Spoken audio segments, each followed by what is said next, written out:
Hi everybody, BeanMeister22 here. Hey, today we're going to do a quick cleaning of my Litter Robot 3 automatic litter box. You guys know I have not really been happy with some aspects of this, but there's other aspects that I love. I mean, there's no such thing as a set and forget litter box. We've proven that, and we've proven there's no such thing as a set and forget automatic pet fountain either. Yeah.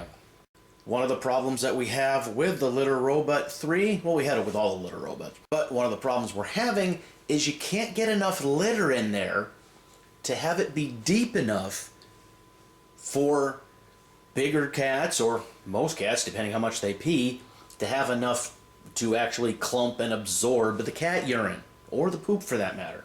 This has resulted in chunks of cat urine being stuck on the inside of the dome, and to take care of that, I extended the wait period from when the cat triggers the litter robot to when it actually cycles, and sadly I had to change from the low dust Arm & Hammer litter we've been using for years, love it, back to the Tidy Cat 3, which is a dustier litter. We needed some of those dusty fines to help absorb the cat urine so the pee clump doesn't get stuck on the inside of the dome. Now today we are going to clean some of the poop smears off the inside of the dome, and yeah, it's a pain in the ass. Oops, can't say that. So today we're going to clean some of the poop smears off the inside of the dome, and yes, it's a pain, but if your cat has diarrhea or any soft poops, I guess we should say soft stools, I think that's the technical term. So if your cat poops soft and it smears on the inside, you gotta clean it. I don't know what Litter Robot's current recommendation is for cleaning, but I know the Litter Robot 1, they recommended every, 30 to 60 days to get, scrub it all down. And it helps to disinfect it and keeps, weird things from growing in there. Now this is not that. We are not doing a big cleaning here, we're just going to do a quick cleaning. So what we're doing here is we're going to start with a empty or nearly empty waste hopper. I purchased this small toilet brush at, I don't know if I got it at Kroger or Walmart, but it's just a simple toilet brush. And then I take a plastic bag, in this case I'm using a Walmart plastic bag inside of this old pot we use. And no, this is not a pot we use for cooking. We use it for, all weird kind of things outside. Yeah, but it is not a cooking pot. Fill it with warm, soapy water. Use a mild soap. And we're just going to scrub the inside of it.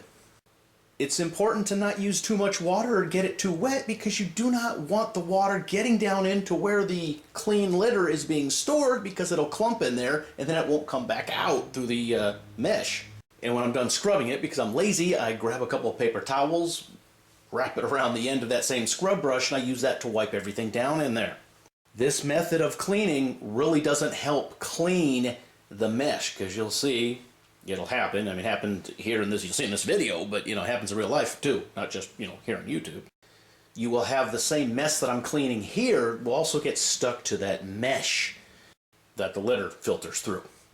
Now, I will clean that with a dry brush, or I will clean it when, you do the deep cleaning, the big cleaning where you empty all the litter out of this and just clean the heck out of it. Another thing we are not cleaning today, we are not going to clean that black floor of the litter robot. I only do that if it really needs it, or if I'm doing a deep cleaning. Now when I'm all done and have it all wiped out inside, I give it about an extra 5 minutes in order to dry, and bam, cycle it back, and it is a lot cleaner than it was when we started. And you will see it will not smell as much because you don't have poop stuck up in there. Yeah, so this is a real easy method. Start with an empty hopper, rotate it so we can get at it, clean it, scrub it with a toilet brush, and I use this toilet brush exclusively for this. Warm, mildly soapy water, dry it off, let it dry all the way, air dry it for a little bit after you've ragged it down with a rag or a paper towel or a napkin.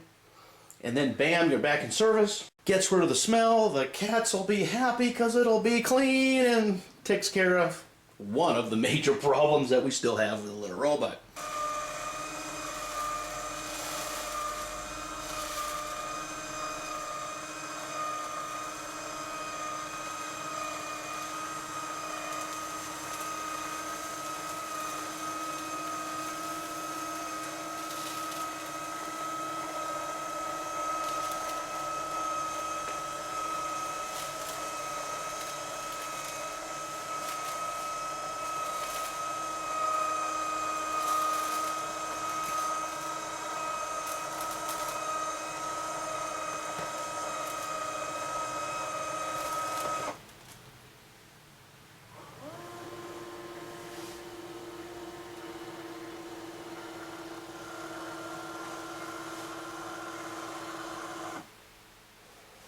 All right. So do you have a litter robot? Do you have a problem with spending $500 on a litter box that is lacking in many aspects? Yeah, that's me, right?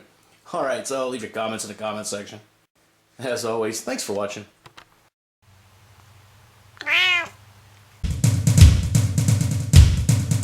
Beanmeister 22, the most dangerous man on YouTube.